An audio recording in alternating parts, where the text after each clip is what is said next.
Supreme কোর্টের রায়ে 26,000 যোগ্য অযোগ্য সব মিলিয়ে 26,000 চাকরি হারা হলেন। তারা আর স্কুলে যাবেন না। তারা আজকে যারা পরীক্ষা হলে ছিলেন বা কেউ ক্লাস করাচ্ছিলেন সব ছেড়ে ছুড়ে দিয়ে মাঝ রাস্তায় বেরিয়ে এলেন খবরটা পাওয়ার পর। 26,000 শূন্য পদ হলো এ রাজ্যে এবং এই 26,000 পদে 3 মাসের মধ্যে নিয়োগ করার কথা বলেছে সুপ্রিম কোর্ট। কিন্তু আজকের সুপ্রিম রায় একটা জিনিস স্পষ্ট হয়ে গিয়েছে, দুর্নীতি হয়েছে এবং প্রাতিষ্ঠানিকভাবেই হয়েছে। এটাকে বাতিল করা হয়েছে, অনারেবল হাইকোর্টের অর্ডারটাকেও আপহেল্ড করা হয়েছে। হাইকোর্টের রায় বহাল সুপ্রিম কোর্টে। 2016 এসএসসির পুরো প্যানেলই বাতিল। চলে গেল প্রায় 26,000 জনের চাকরি। মুখ্যমন্ত্রী যে আন্দোলনের রক্ত আমাদের হৃদয়ে রয়েছে, সেই আন্দোলনের আগুনে নবান্নের 14 তলা থেকে আপনাকে বিদায় নিতে হবে। প্রস্তুতি নিন, প্রস্তুতি নিন, প্রস্তুতি নিন।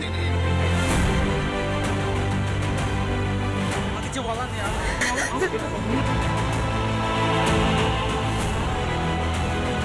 আমাদেরকে পুরো শেষ করে দেওয়া হলো, এবার আপনি খুশি তো?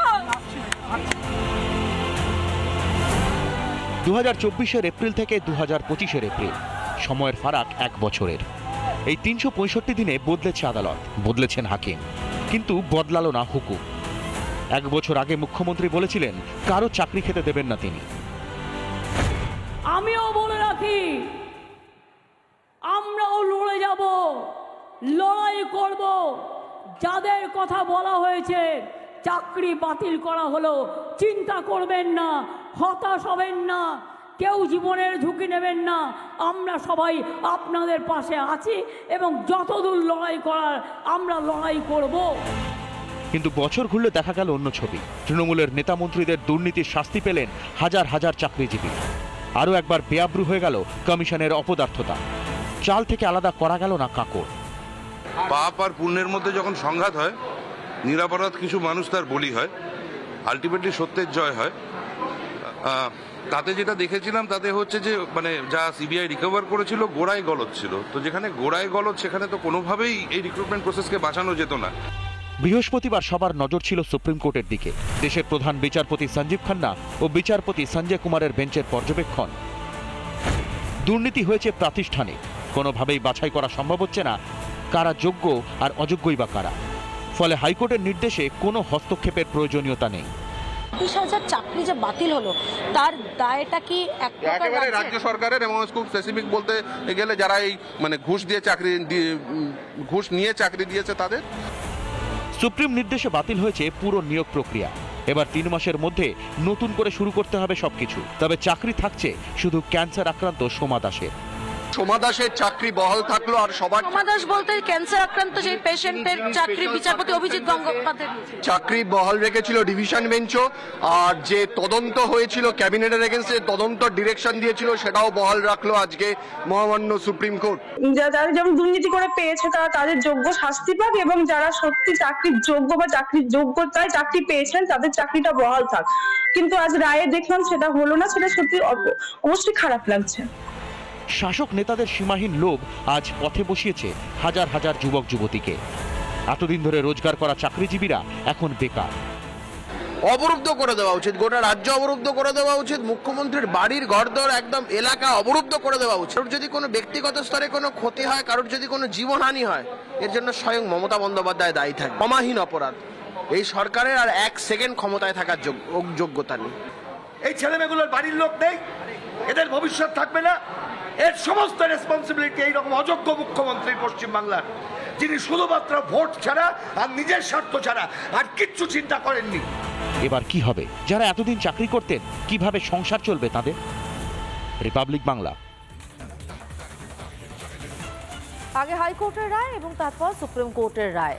26,000 মানুষ চাকরি হারা হয়েছেন। চাকরি হারিয়ে কারোর চোখে জল তো কারোর চোখে দ্রোহের আগুন।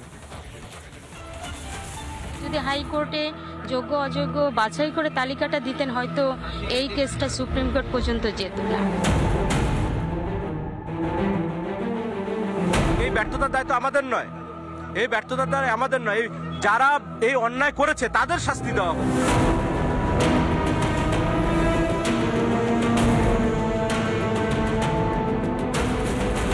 আমার ছেলে আছে, আমি কোনোদিন দুর্নীতি শুনেছিল না, আমার কোনোদিন।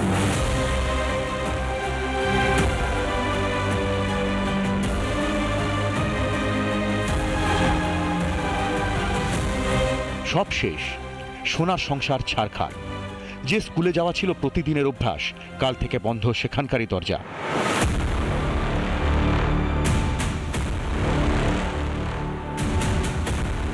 এবার কি হবে, কিভাবে চলবে পেট? কোনোদিন দুর্নীতি শুনেছিলাম না, আমি সত্যি। আমার ছেলে আছে, আমি কোনোদিন দুর্নীতি শুনেছিলাম না, আমার কোনোদিন। আমি কোনোদিন আজ পর্যন্ত আমার ক্যারিয়ারের জীবনে যত সততার সাথে আমার একাডেমিক মার্কস ফল অনেক খেটেছি জীবনটা, সারা জীবনের পরিশ্রম। আমি জানি না কারো কাছে অজানা ভবিষ্যতের পথ চলা, বুঝে আসছে কলা, তো কেউ আবার চোখের জল মুছে ছাড়ছেন হুঙ্কার।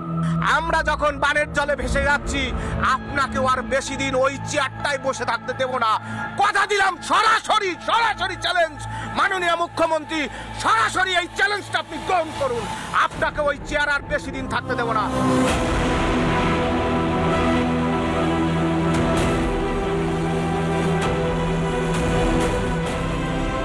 শিক্ষা নিয়ে শিক্ষাদান, এই ছিল স্বপ্ন, তাই তিল তিল করে গড়ে তুলেছিলেন নিজেদের। কিন্তু পাহাড় প্রমাণ দুর্নীতির কাছে হার হলো অধ্যাবসায়। সৎভাবে পড়াশুনো করলাম, সৎভাবে পরীক্ষা দিলাম, সৎভাবে চাকরি করছিলাম, অযোগ্যদের জন্য আমাদের আজকে এই অবস্থা হলো। সৎ মানুষদের বাংলায় জায়গা নেই না, বাংলায় জায়গা নেই। সৎ মানুষরা বাংলায় চাকরি করবে না, কারা চাকরি করবে? কি তাহলে আরো বেকারত্ব দিনের পর দিন বেড়ে চলবে? বেড়ে চলছে তো, আমরা চাকরি করছি, আমাদেরকে এই অবস্থা করছে। বেকার যারা চাকরি করছে না তাদের কি অবস্থা কল্পনা করে দেখুন। তার এ যেন মাথায় বাজ, ঘোর সংসারী হয়ে কিনা এবার সইতে হবে বেকারত্বের জ্বালা। চাকরিহারাদের আক্ষেপ, এ বাংলায় সৎ থাকাই যেন পাপ। আমি চাকরি করতাম, আমি প্রাইমারি চাকরি ছেড়ে এখানে এসেছি, আমি আবার প্রাইমারি পেয়েও যাইনি। কিন্তু এরকম সারা জীবন পড়াশোনা কষ্ট করে, আমার ছেলে আছে, সংসার আছে, ফ্যামিলি আছে, সবকিছু আছে। যারা দুর্নীতি করে তাদের কোনো শাস্তি হবে না, আমাদের নিরপরাধ যারা সারা জীবন পড়াশোনা করলাম তাদের আজকে কান্না করতে হচ্ছে এখানে বসে। এক পক্ষ করলো অন্যায় আর শাস্তি পেল আরেক পক্ষ। সাধের চাকরি হারিয়ে কলার কাছে তলা পাকিয়ে আসছে ক্ষোভ। আমাদেরকে পুরো শেষ করে দেওয়া হলো। এবার আপনি খুশি তো? জিতে গেছে তো আপনাদের বাম আমলের প্রতিশোধ নিতে। আপনারা যে খুলে আম দুর্নীতি করেছেন, কি ভেবেছিলেন বাপের উপর বাপ হয় না? দেখে নিলেন তো এবার বাপের উপর বাপ হয়। আপনাদের অন্যায়ের জন্য আজকে আমাদেরকে বলির পাঠা হতে হলো। বলির পাঠা, কোথায় যাব আমরা? তবে কারো কারো চোখে শুধুই নেই জল, উল্টে এখান থেকে জ্বালাচ্ছেন দ্রোহের আগুন। এতদিন কি আমরা সবাই চুপচাপ ছিলাম? এবারে মরণ কামড় দিয়েই তারপর মরবো।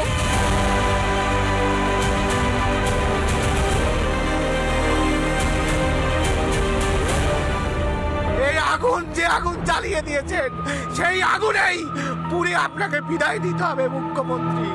বাংলায় চাকরি দিতে আপনি পারলেন না, আপনি যে ছিটে ফোঁটা দিয়েছিলেন সেটাকেও কেড়ে নিলেন।